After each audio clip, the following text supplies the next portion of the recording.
பரிகாத்தான் national கூட்டணியின் தலைவர் பதவியில் இருந்து தம்மை வெளியேற்ற பாஸ் கட்சி முயற்சி செய்வதாக கூறப்படுவதை பர்சாத்து கட்சியின் தலைவர் முகைதீன் யாசின் மறுத்துள்ளார். இது போன்ற கூற்றுகள் அக்கூட்டணிக்கு வெளியே உள்ள நபர்களால் கூறப்படுகிறது என்று அவர் வலியுறுத்தினார்.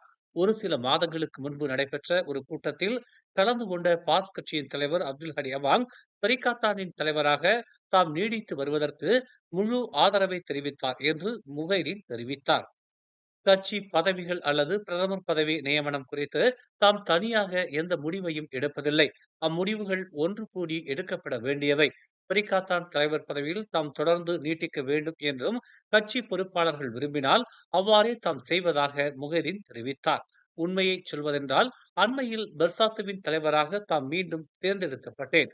பரிகாத்தான் தலைவர் பதவியை சுழல் முறையில் ஏற்றுக்கொள்ள பாஸ் கட்சிக்கு வாய்ப்பளிக்கவும் முன்வந்தேன் என்று முகைதீன் தெரிவித்தார். மேலும் செய்திகளை தெரிந்து கொள்ள தமிழ் மலர் நாளிதழை பாருங்கள். உடனுக்குடன் செய்திகளை தெரிந்து கொள்ள தமிழ் மலர் இணையதளம், தமிழ் மலர் செயலி மற்றும் மலர் டிவி யூடியூப் சேனலை வலம் வாருங்கள்.